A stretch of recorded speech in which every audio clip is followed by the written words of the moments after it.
এই যে অভি গাড়ি বার করছে, ফার্স্ট টাইম আমরা গাড়ি নিয়ে যাচ্ছি। টোস্ট আর সাথে বাটার টোস্ট। আমি খাবো 5:30 নাগাদ আমরা রওনা দিয়েছিলাম।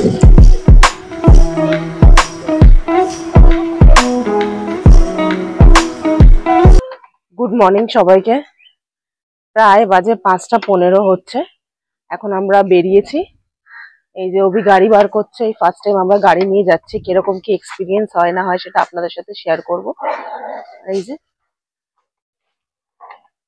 টাটা করে দাও, টাটা করে দাও। ঘুম চোখে রেডি হয়ে গেছে, যাওয়ার পালা। দুর্গানগর দিয়ে স্টার্ট হচ্ছে আজকে জার্নি, মোটামুটি 190 কিলোমিটার। দেখা যাক, চলো। তোড়জোড় চলছে এখন, যা যা লাগার, যদি কিছু লাগে টুল কিট, তো সেটাই এখন রাখছে।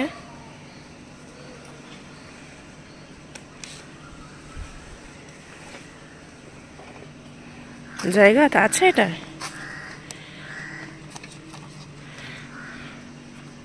আমাদের বাড়ির থেকে দিল্লি রোডের যে লোকেশন দেওয়া হয়েছিল, তো সেইখানে একটু কমপ্লিকেটেড হয়ে গেছে। তার কারণ হচ্ছে এখান থেকে ওঠার মানে রোডে ওঠার কোনো রাস্তা পাচ্ছিলাম না, তো একটুখানি কমপ্লিকেশন এসছে। যাই হোক, স্টার্ট হয়ে গেছে আমাদের জার্নি, এই দিল্লি রোড। চলুন যাওয়া যাক। ন্যাশনাল হাইওয়ে 12 আমরা এসে গেছি অলরেডি বাড়ি থেকে। এখানে আমরা কোলাঘাট যাবো, কোলাঘাট থেকে দীঘার রাস্তা আলাদা হয়ে যাবে বাদিকে। আপাতত ডাইরেক্ট কোলাঘাটে স্টপ দেওয়ার ইচ্ছা আছে। এখন তোমরা রাইডটাকে এনজয় করো।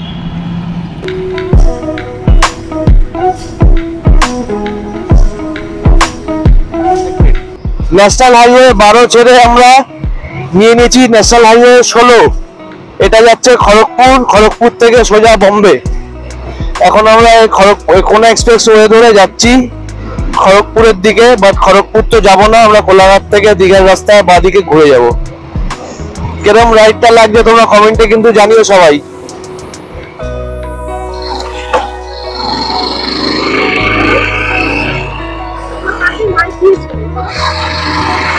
উলুবেড়িয়ার কাছে 58 গেট ক্রস করে পেট্রোল বললাম ফুল ট্যাঙ্ক 211 টাকা। কিছু তেল ছিল, 2 লাখ মতো তেল ছিল গাড়িতে, আর ফুল ট্যাঙ্ক করে তার উপরে ফুল ট্যাঙ্ক করে 211 টাকা লাগলো। এখন আবার শুরু করলাম রাইড। ঘড়িতে বাজে 7:05। কোলাঘাট চলে এসেছি। কোলাঘাটে দাঁড়িয়েছি মালতী হোটেল অ্যান্ড রেস্টুরেন্ট। এখানে দাঁড়ানোর কারণ হচ্ছে এটা একদম লাস্ট হোটেল কলকাতা থেকে দীঘার দিকে যাওয়ার। এটা একদম লাস্ট হোটেল। এখান থেকে অল্প কিছু খেয়ে আবার বেরিয়ে যাবো। দারুণ লাগছে আমার। ফার্স্ট টাইম পূজাকে নিয়ে এসেছি বাইকে। এর আগে সুব্রতর সাথে বারবার আমি পিলিয়ন হয়ে এসেছিলাম, আজকে আমি নিজে রাইডার, ও পিলিয়ন। দেখা যাক। হ্যাঁ, আমি তো এই ফার্স্ট টাইম আমার এটা বাইক রাইডিং। তো এই এতক্ষণ প্রায় ওই 1 ঘন্টা, আমাদের স্টার্ট হয়েছিল 5:45 থেকে, ওই 5:45। তো এই 1.5 ঘন্টা বসে আসাটা মানে সেরকম অত ডিফিকাল্ট লাগেনি, শুধু একটু হাতটা ব্যথা হয়ে গেছে আর পাটা একটুখানি ধরে গেছে।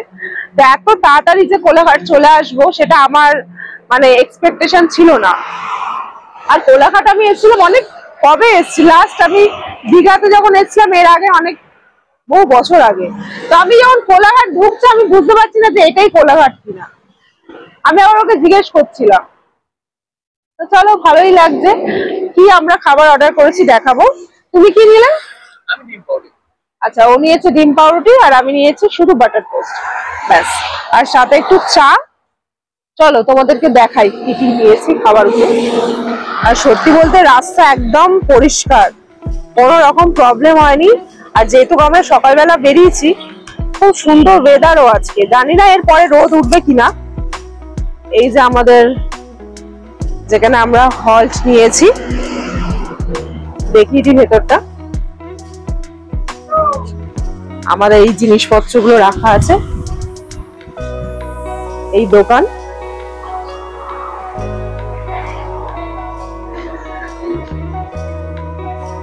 মোটামুটি এখানে পরিষ্কার ওয়াশরুমও আছে। এখন আমি ইউজ করিনি, অভি গেছিল, সেটাই বললো। আর এই বেসিন সুন্দর, খারাপ না, বা ব্যাক সাইডটাও সুন্দর, কিন্তু পুরো ফাঁকা।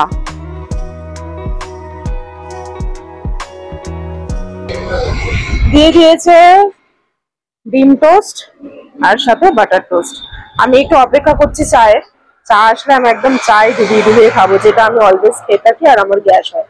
যাই হোক, ওষুধ তো ক্যারি করাই আছে। চলো খাওয়া যাক। এখন বাজে 7:30, আমাদের ব্রেকফাস্ট কমপ্লিট। এখন আবার রাইড আমরা স্টার্ট করব। চলো দেখা যাক কতক্ষণে কোথায় গিয়ে পৌঁছাই। এরপর কি আমরা কোথাও দাঁড়াবো? সোজা ডেস্টিনেশন দেখছি, সেটা আমি কি করে বলবো এখন। না, যেরকম ভালো এসছে এইরকমই যদি যাওয়া যায় তাহলে নো ডাউট খুব তাড়াতাড়ি আমরা পৌঁছাবো। আচ্ছা, এই যে রোদের জলকানি স্টার্ট হয়ে গেছে, একদম সেই কড়া রোদটা ওঠার আগে যাতে আমি চাইছি পৌঁছে যাই, কারণ এত গরমে। পেছনে আছে, তোমার পিঠে লাগবে। ও আচ্ছা, ঠিক আছে, চলো শুরু করা যাক রাইড। এখন আমরা ক্রস করছি ফেমাস কোলাঘাটের রূপনারায়ণ নদী। এই হচ্ছে সেই রূপনারায়ণ নদী। সুন্দর কিন্তু জল আছে এখন। হ্যাঁ, দারুণ লাগছে দেখতে, দারুণ। রোদ ওঠাতে এখন জলটা হাতে এখন চিকচিক চিকচিক করছে। রূপনারায়ণ নদীটা ক্রস করার পরে কোলাঘাট মোড় থেকে আমাদের বাদিক ঘুরে যেতে হবে। NH16 সোজা চলে যাবে মুম্বাই চেন্নাইয়ের দিকে খড়গপুর হয়ে। আর আমরা চলে যাব বাদিকে কোলাঘাট হলদিয়া রোড। কোলাঘাট হলদিয়া রোড ধরে আমরা এখন দীঘার দিকে যাচ্ছি। এই যে দেখুন, এই আমরা বাদিক চলে গেলাম, কোলাঘাট হলদিয়া রোড ধরে দীঘা যাব। আর সোজা রাস্তাটা NH16 চলে যাবে চেন্নাই মুম্বাই খড়গপুর হয়ে। এর আগে আমি দীঘা বাই ট্রেনে এসেছিলাম, তো এই প্রথমবার আমার এই রাস্তা এইভাবে ওপেন রোড দিয়ে যাওয়া। তো চারিদিকে এত সুন্দর, মানে দুদিকে গাছ লাগানো আছে, আর খুবই সুন্দর পরিষ্কার পরিচ্ছন্ন। মানে রাস্তা যে এতটাও ভালো হবে বা হতে পারে সেটা আমার একদম এক্সপেকটেশনের বাইরে। দারুণ সুন্দর, দারুণ। এক সাইডে দোকানপাট আছে, আর এই যে কি সুন্দর দেখুন গাছগুলো লাগানো আছে, ফুলগুলো। মানে বোর হবে না রাস্তায়। যে বাইক চালাচ্ছে সে তো বোর হবেই না, তার কোনো প্রবলেম নেই। যে পেছনে থাকে তাদের তো একটা বোর ব্যাপারটা চলে আসে, কিন্তু রাস্তা এত সুন্দর, দেখতে দেখতে কেটে যাবে। দারুণ লাগছে। আমি লাস্ট এই 2 ঘন্টা ধরে যে জার্নিটা হচ্ছে, এতে কোনো রকম কোনো প্রবলেম নেই, কোনো ফিল হচ্ছে না, এনার্জি লস হচ্ছে না, একদম ফুল এনার্জি আছে। আর এই সাইডে একটা সুন্দর দৃশ্য, এটা তো সবসময় আমরা উপভোগ করতে পারি না। ফুল আনন্দ হচ্ছে, ফুল ফুল।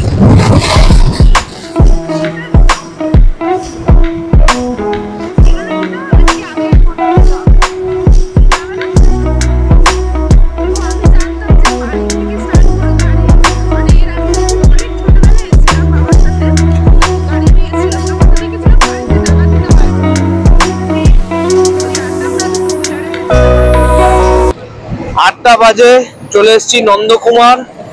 সামনে নন্দকুমার মোড়। এখান থেকে আমরা চলে যাব ডান দিকে কাঁথির দিকে, কন্টাই যেটা, আর সোজা রাস্তাটা চলে যাচ্ছে হলদিয়া। আমরা হলদিয়া কোলাঘাট রোড ছেড়ে এখন কাঁথির দিকে ডান দিকে ঘুরে যাব, আর সোজা রাস্তাটা চলে যাচ্ছে হলদিয়া। নন্দকুমার মোড়, এখান থেকে আমরা ডান দিক চলে যাব, আর সোজা রাস্তাটা যাচ্ছে হলদিয়া।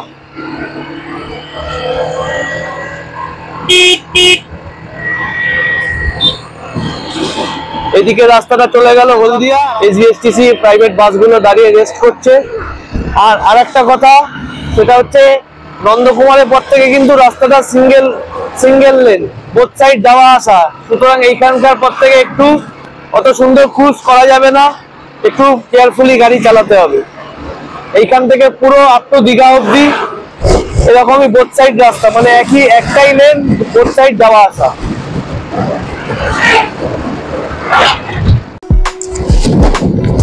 এখন আমরা হলদি নদী ক্রস করছি, এই যে। আর এই সেতুটার নাম হচ্ছে মাতঙ্গিনী সেতু। অসাধারণ দেখতে, অসাধারণ। আমার তো এটা সেই আমরা ব্রেক নিয়েছিলাম কোলাঘাটে, আর এখন আছি এটা কোথায় নাম না জানা একটা অজানা জায়গায় এসে আমরা দাঁড়িয়ে পড়েছি হঠাৎ করেই। 10-15 কিলোমিটার আগে। আচ্ছা, কাঁথির থেকে 10-15 কিলোমিটার এগিয়ে এসছি তাহলে। 10-15 কিলোমিটার পরে কাঁথি। আচ্ছা, এটার পরে কাঁথি, ঠিক আছে। আমার এই জায়গার ব্যাপারে কোনো আইডিয়া নেই, কারণ ও ম্যাপ দেখতে দেখতে আসছে, ও ভালো বলতে পারবে। তো যাই হোক, কোলাঘাটের পর এই সবে মাত্র দাঁড়ালাম। কোলাঘাট থেকে আমরা মনে হয় বেরোলাম কখন বলতো, প্রায় 1 ঘন্টা হয়ে গেছে, কারণ এখন 8:45 হচ্ছে। মানে কন্টিনিউ গাড়ি চালানোটাও একটা খুবই টাফ বিষয়, বাট আমার ভালো লাগছে, রাইডটা আমি এনজয় করছি। ফার্স্ট টাইম এতটা দূর আসা। তোমার কেমন লাগছে? ভালো লাগছে, প্রথমবার নিজে চালিয়ে আসছি, প্রথমবার দুজনে এইভাবে আসছি, সাথে ঘুরে বেড়ানোর এক্সপেরিয়েন্স কাজে লাগে। সুব্রতকে ভুলতে পারছে না, কোলাঘাটেও কিন্তু এই সেম কথাটা বলেছে, ঠিক আছে। যাই হোক, তোকে মিস করছে। সুব্রতর সাথে গেছিলাম ফার্স্ট টাইম, এখন আমি একা যাচ্ছি। এটা কি বলতে চাইছো কি পরে কি দুজনে মিলে কোথাও যাবে? আর হচ্ছে না, আর যা হচ্ছে না, এখন শুধু আমরা দুজনেই যাব। চলো একটু রেস্ট নি, কিছুক্ষণ 5-10 মিনিট দাঁড়াবো, তারপর আবার স্টার্ট করব। চলো।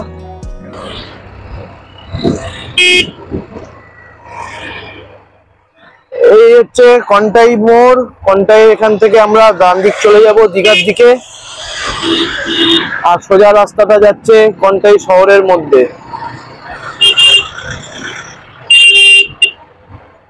এই আমরা দীঘার দিকে ঘুরে গেলাম। এখান থেকে দীঘা গুগল ম্যাপে দেখাচ্ছে 55 মিনিট, বাট আমি ঠিকঠাক গাড়ি চালালে 40-45 মিনিট।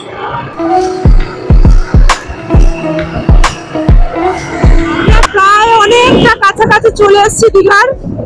এখান থেকে হয়তো আর 20 থেকে 25 মিনিট লাগবে, তারও কম লাগবে, কারণ চেনা রাস্তাটা চোখের সামনে একদম এসে গেছে। তার জন্য মনে হচ্ছে আর একটুখানি বাকি আছে পথ। কখন যে সমুদ্র দেখবো এটাই ভাবছি। ও আচ্ছা, এই বাদিক গেলেই হচ্ছে তাজপুর। আমাদের তাজপুর যা আছে গো, আমরা তাজপুর যাইনি। আর অলওয়েজ ভাবি যে দীঘা যাবো না, দীঘা যাবো না, কিন্তু দীঘার টানেই আমরা বারবার ফিরে আসি। কতবার এসেছি, এর আগেও যখন প্ল্যান হয়েছে না মন্দারমণি যাও বা দামোদর যাও বা সম্বলপুর যাবো, যেখানে গিয়ে আমরা স্টে করবো, কিন্তু না, ওই মানে শেষমেশ আমরা দীঘাতে গিয়ে থেমে দাঁড়িয়েছি। আর এইবারেও সেম, যতবার আমাদের কথা হয়েছে যে কোথায় যাবো না যাবো, কিন্তু সেম আমরা এসেছি দীঘাতে। তো দীঘার প্রতি একটা বাঙালিদের একটা আলাদাই ভালোবাসা আছে, যেটা বলতে লাগে না। প্রায় 10টা বাজতে যায়, দীঘার অনেকটাই কাছে চলে এসেছে, একটু আগেই যা বললাম। কিন্তু দুজনে একটু রেস্ট নিচ্ছি, মানে আমারই পাটা একটু হালকা ব্যথা করছে, তো এখনো যেহেতু 10-15 মিনিট লাগবে, তো সেই জন্য আমি বললাম যে আর একবার একটুখানি দাঁড়াতে। আমরা কিন্তু এই নিয়ে কোলাঘাটে দাঁড়িয়েছি, মিডিলে ওইখানে দাঁড়ালাম, তাই না গো? আর এইটা মানে থার্ড টাইম, যদি কোলাঘাট ছাড়ি তাহলে সেকেন্ড টাইম। ওইখানে দাঁড়ানোটা 5 মিনিট ছিল। হ্যাঁ, ওখানে দাঁড়ানোটাও 5 মিনিট, এখানে দাঁড়ানোটাও 5 মিনিট। তো আমরা বেশিক্ষণ দাঁড়াচ্ছি না, দাঁড়ালে কি হবে, মানে ঘন ঘন যদি দাঁড়াই বা চা খাই, সেই ক্ষেত্রে এনার্জিটা অনেকটা লস হবে। তো আমরা ভেবেছি একদম রানিং যাবো, কোনো সেরকম দাঁড়াবো না। কোমরটা আর পাটা একটু ধরে যাচ্ছে মাঝে মাঝে, কারণ এইভাবে পাটাকে বসে রাখাটাও খুব কষ্টকর, মানে এতক্ষণ তো জার্নি কখনো করিনি, তো সেই জন্যই যা। চলুন তাহলে একটুখানি রেস্ট নিয়ে আবার শুরু করা যাক। আর কিছুক্ষণের মধ্যেই আমরা পৌঁছে যাবো দীঘা, দীঘার সমুদ্র। ডাকছে কি তোমাকে?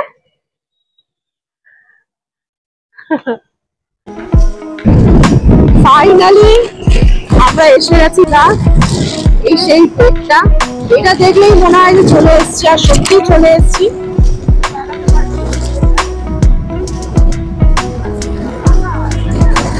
অনেক বছর আগে বলবো না, প্রায় 4-5 বছর হবে তো, তাও এসছি। আর এই যে সমুদ্রের কাছে চলে এসছি,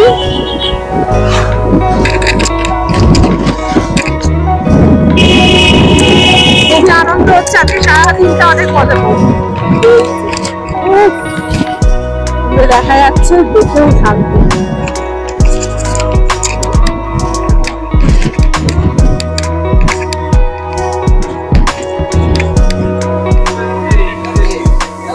একদম আমাকে এখানে এসে নামালে, দাঁড় করালে। এসে গেছি, আমাদের হোটেল টোটেল কিচ্ছু নেওয়া নেই। তো মানে এই সমুদ্র দেখে আর নিজেকে আটকানো গেল না।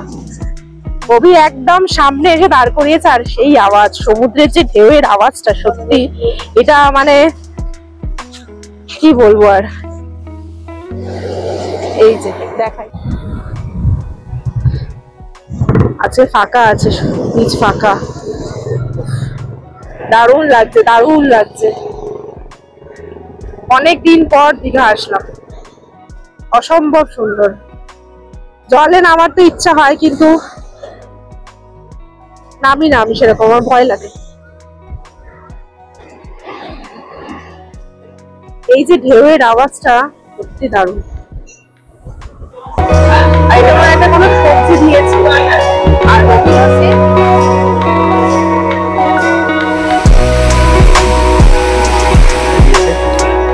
টাওয়ার আছে, একটা ইন্টারকম আছে, সিহকের দিকের যে গলিটা আছে